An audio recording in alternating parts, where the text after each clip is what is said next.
So for this video, I want to talk through what a partial derivative is.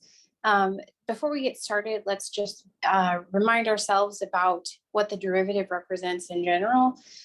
So we have this parabola, and say I pick a point right here. The derivative at that point, remember, is the slope of the tangent line. Ooh, that's a terrible tangent line. Let's see. Okay, so the derivative is the slope of the tangent line at a point.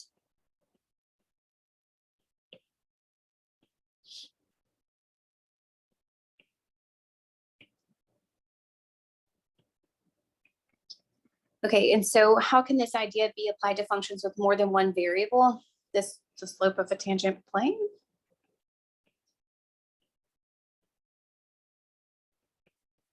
So think about like a sphere or something.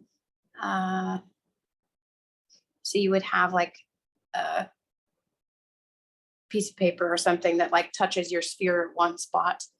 That would be like what a two-dimensional derivative would look like. But okay, so we have this marginal cost situation.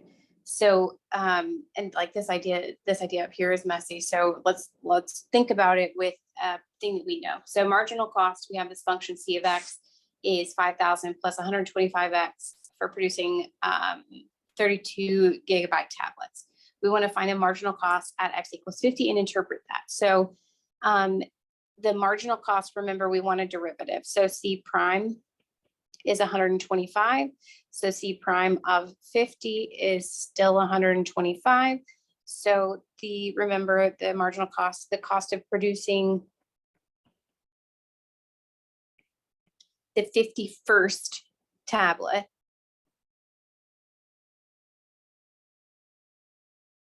will be $125 more. Okay, so now if we sort of bump that up to a two variable situation, we have a cost function for producing two different kinds of tablets, 32 gig ones and 64 gig ones. So how do we determine the effect on cost of producing one more 32 gigabyte tablet? So what we think it would do is increase the cost by $125. So we think still, because the only thing we're changing is how many 32 gig tablets we're producing. So we think it would increase the cost by $125. And we'll talk about that in just a second. So if z is equal to f of x, y as a function in two variables, then define the partial derivative of f with respect to x. You want to treat y as a constant. And if it's partial derivative of f with respect to y, you want to treat x as a constant. So up here, you would do c, this is the notation c sub x of xy, because x is 32 gig tablets. So this would be, we're going to treat y as a constant. So 0 for the 5,000, 125, and then 0 for the 210y, because this is a constant in terms of x. So the increase in cost would actually be $125 like we think. Okay. So notation stuff, I just showed you one. You have f sub x of xy. You can do just f sub x. You can do a partial derivative. You want to do this like weird d, like normal dx dy, you do like this. For a partial derivative, you're going to do like a wonky one. So df dx. So the partial derivative of f with respect to x is how you would write that. And similarly, the partial derivative with respect to y, you do f sub y of xy, the partial of f with respect to y. Okay, so let's practice those we're going to do f sub x and f sub y. So f sub x, we're going to take the partial with respect to x. So we're going to treat y as a constant. That means the derivative is 0. Okay, so the derivative of 7x with respect to x is 7. The derivative of 8y with respect to x, that's a constant. So this is 0. And the derivative of -2 with respect to x is 0. So you're looking at 7. And now we want to go back and do this with y. So we're now going to treat x as a constant. So we have 7x with respect to y, the derivative would be 0. The derivative of 8y with respect to y would just be 8, and then plus 0. So you're looking at 8 there. Okay, so again, treating things, the other variable as a constant. So f sub x here, this would be 6x, just take the regular derivative. On this one, you're going to treat the x as the variable, 2y as the constant. So this would just be 2y because the x is going to go away. It's like taking the derivative of like 7x. It would just be 7. So 2yx, say. The derivative of that would just be 2y with respect to x. Okay, and then 7y squared, that with respect to x, the derivative would be 0. So you're looking at 6x plus 2y. Okay, so now the partial with respect to y, the partial of this with respect to y is 0. The partial of that middle piece, we're going to pick off the 2x, that's the constant in front of y, and then minus 14y. So 2x minus 14y. All right, I'm going to use different notation. So I'm going to use dz dx here and dz dy. So on this first one, I'm going to treat y as a constant. So I'm going to like rearrange this to be 4yx squared. So we're going to do exponent down front, decrease it by 1.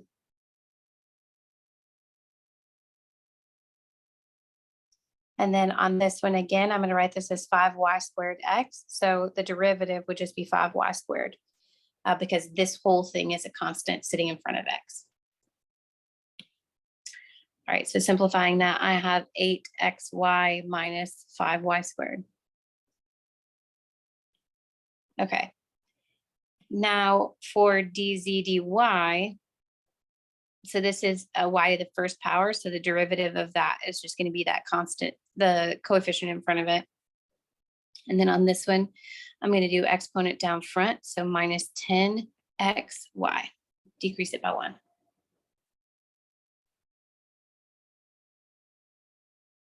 All right. On this one, we're going to do the partial with respect to x and the partial with respect to y. With respect to x, we're taking the derivative of x. So we're going to do 15x squared.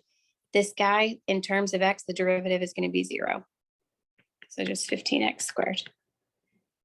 On this one, for y, this guy is 0. The derivative of that, because it has no y's in it, so it's constant. The derivative of constant is 0. And then next, we're looking at minus 24y cubed.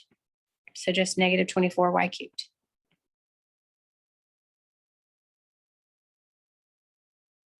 All right. So some stuff that you can do is after you have that partial, you can evaluate an ordered pair out of partial. And this will come into play in what we're doing in 8.4. So let's just do it. We're going to do f sub x. So this is we're going to treat y as a constant. So we are going to have basically this square root of y squared plus 5 is our constant, and we're going to take a derivative of x cubed. So that would be times 3x squared. So rewriting that in a neater way, we have 3x squared times the square root of y squared plus 5. And then our directions actually told us to evaluate this at 2, -3. So we'll do 3 times 2 squared times the square root of 9 plus 5. That's 12 times root 14. All right, and then we're going to do the same thing for f sub y. We're going to treat x as a constant.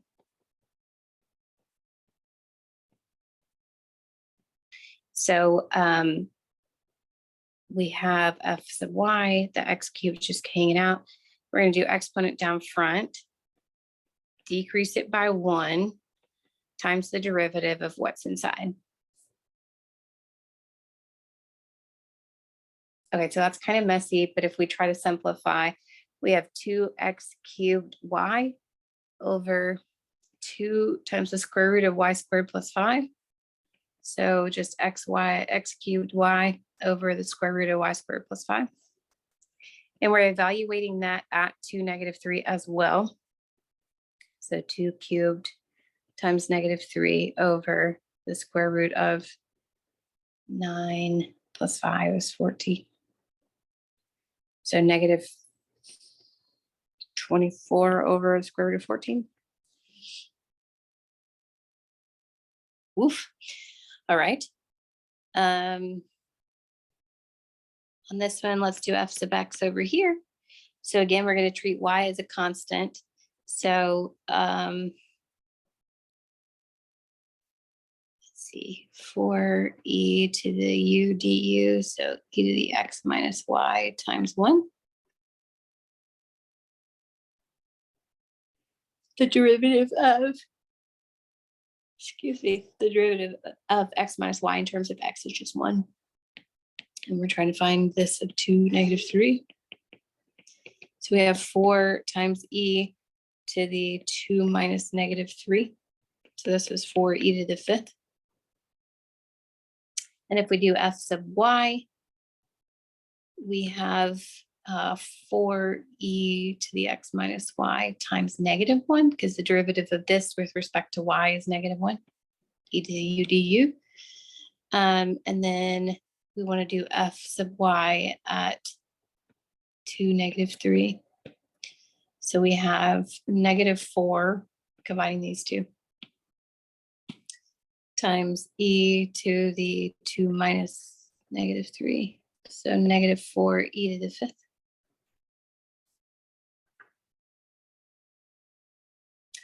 Okay. Again, we're going to split this up. We'll do f sub x. It's going to be 7e to the x squared y times 2x. So e to the u du, but du here in terms of x would be 2xy, sorry. Because you're looking at like yx squared, so you would do exponent down front, 2yx, and decrease it by 1. Okay, so we're looking at what, 14xy e to the x squared y. And we're trying to do this at 2, -3 again. So 14 times 2 times -3 times e to the 4 times -3. Yikes. 28 times -3 is -84. E to the -12. Well, that's disgusting. All right. F sub y is going to be 7e to the x squared y times x squared. So the derivative of that exponent in terms of y is just x squared. So 7x squared e to the x squared y. F of 2, -3 is going to be 7 times 2 squared times e to the 2 squared times -3. 7 times 4 is 28, e to the -12. Okay. So this is like basically just do the same thing over and over again. It can get kind of tricky when they're mixed like this to make sure you're doing the right partial. But like rearrange them however is helpful for you and write down what you're treating as a constant. So f sub x, I need to treat y as a constant. So I'm going to do, this would be like y times x squared. So I would do exponent down front, decrease it by 1. Again, this is 4y cubed x. So the derivative of that with respect to x would just be 4y cubed and then plus 0. So f sub x at 2, -3 would be 2 times -3 times 2 plus 4 times negative 3 cubed. 4 times 3 is negative 12. 4 times negative 27.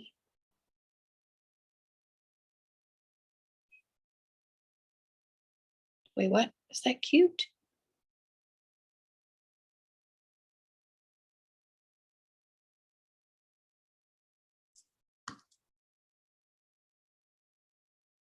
Let's see. 3 times 3 times 3 is 27. 4 times 27 is 108. Minus 108, which is negative 120.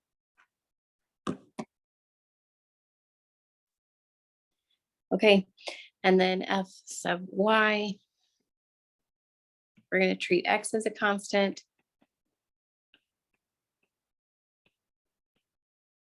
So we have x squared plus 12. So I have here 4x y cubed. So exponent down front, so times a 3 and decrease it by 1 and plus 0. That y cubed, I did exponent down front, decrease it by 1. Okay, so I have x squared plus 12x y squared. So f sub y, plugging into negative 3, I have 2 squared plus 12 times 2 times negative 3 squared. That's 4 plus 24 times 9, which is 220. Okay, so there are 4 examples, really 8 examples of partial derivatives for x or for y, and then plugging in ordered pairs. So this in terms of like business application stuff. So we have the profit of the sale of 2 products is given by the function p of xy is 88x plus 54y minus 0.02x squared. Okay, I'm done reading that question. You could read it. Where x is the number of units of product A sold and y is the number of units of product B sold. Find the marginal profit with respect to x and the marginal profit with respect to y. So this is our profit function. Marginal profit means that you need to take a derivative. So we're going to do p sub x for marginal profit with respect to x. So that would be 88 plus 0 minus 2 times 0.02 is 0.04x minus 0 minus 0. So you're looking at 88 exponent down front, decrease it by 1. Yeah, I did that right. Minus 0.04x.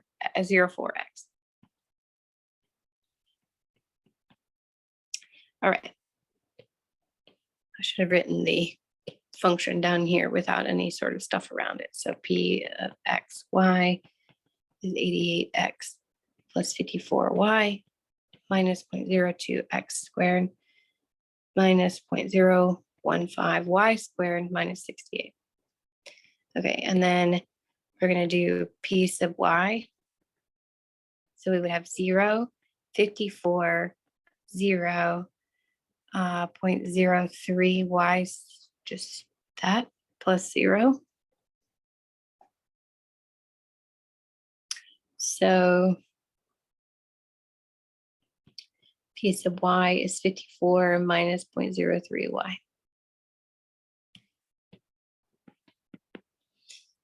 So this is how the, this over here is how the profit changes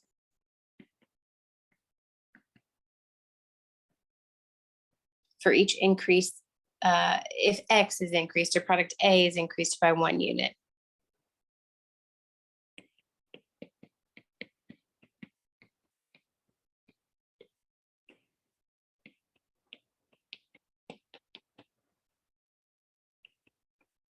And then this over here is what happens when you, it's how the profit changes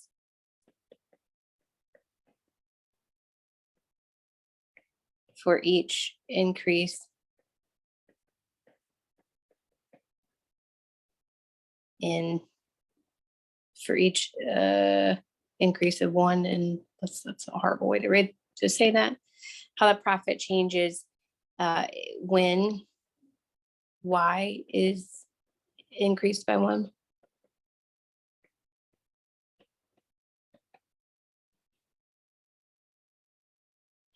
Okay, So a company produces two models of a product. The cost function is given by that long thing, and the revenue function is that,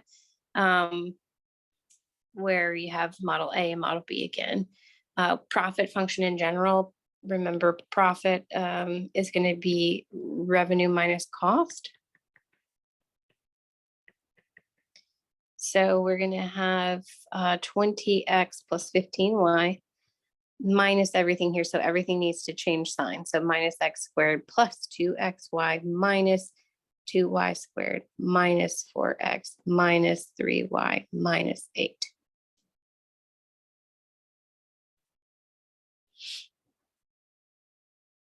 Okay, so let's see if we can combine some like terms to make this nicer.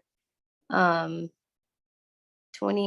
and negative 4x, so 16x.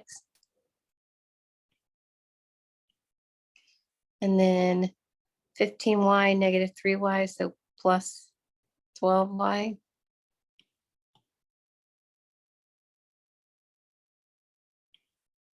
Minus x squared plus 2xy minus 2y squared minus 8. Okay. So now we're going to find p sub x of 2014 at 2014 and p sub y of 2014. Okay, so p sub x is 16 plus 0 minus 2x plus 2y minus 0 minus 0. So the derivative of this with respect to x is 16. This with respect to x is 0. This with respect to x is negative 2x. This with respect to x is 2y. This is 0 and this is 0. So p sub x is 16 minus 2x plus 2y. P sub x at 2014 is 4.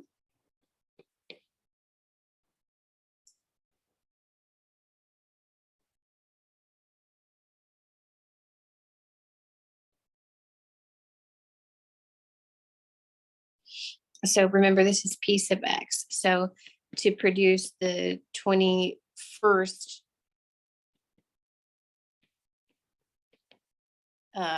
unit of A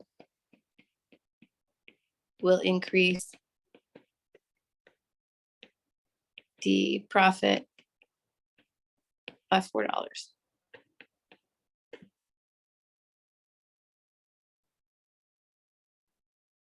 So this is when producing 20 of A and 14 of B, then you move to the 21st of A and you should increase profit by $4. All right, and then P sub Y would be 12 plus 2x minus 4y. So the derivative of this with respect to y is 0. This is 12, this is 0, this is 2x, this is negative 4y, and this is 0. So P sub y of 2014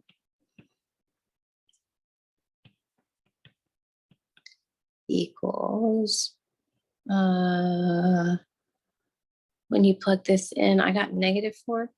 So when producing 20 units of A and 14 of B, producing the 15th of B will decrease the profit by $4. I know it's decreased because of that negative.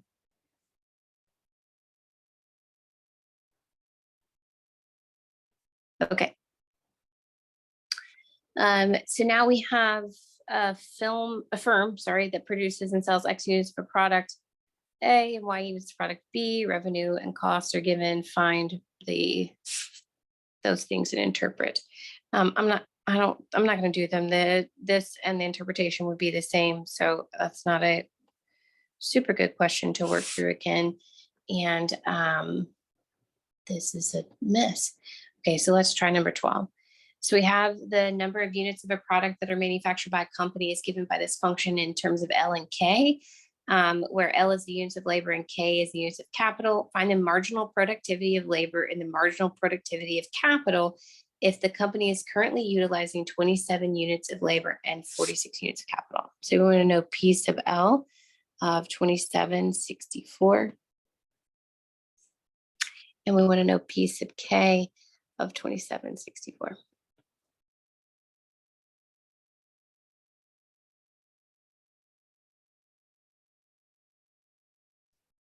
Or F, I guess.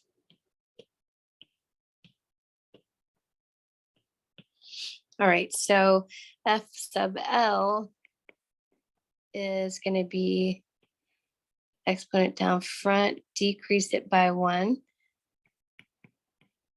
All right, so we're looking at 160 over 3 times L to the negative 1/3 times K to the 1/3.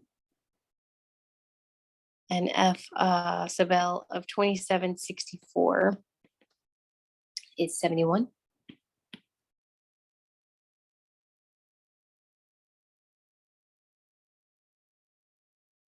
So increasing the labor by 1 more unit.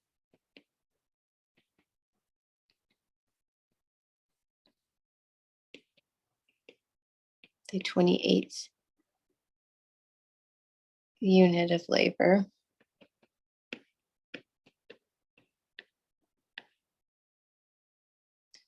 The productivity will increase by 71 units.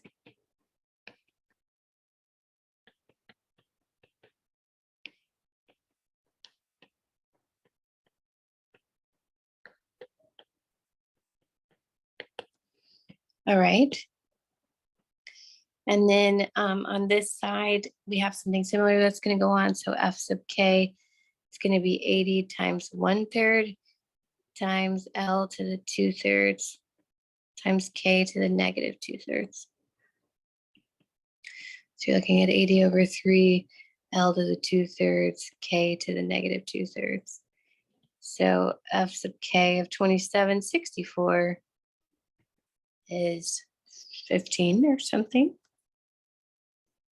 So increasing to the 65th unit of capital will increase productivity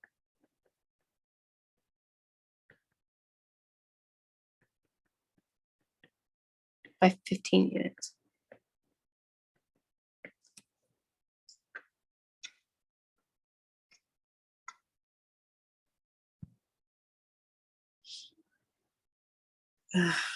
Maybe the units of production will increase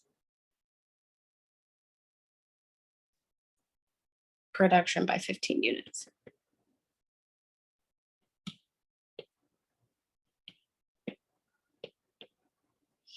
Okay, so there are some applications of partial derivatives. Let me know if you guys have any questions. Thank you.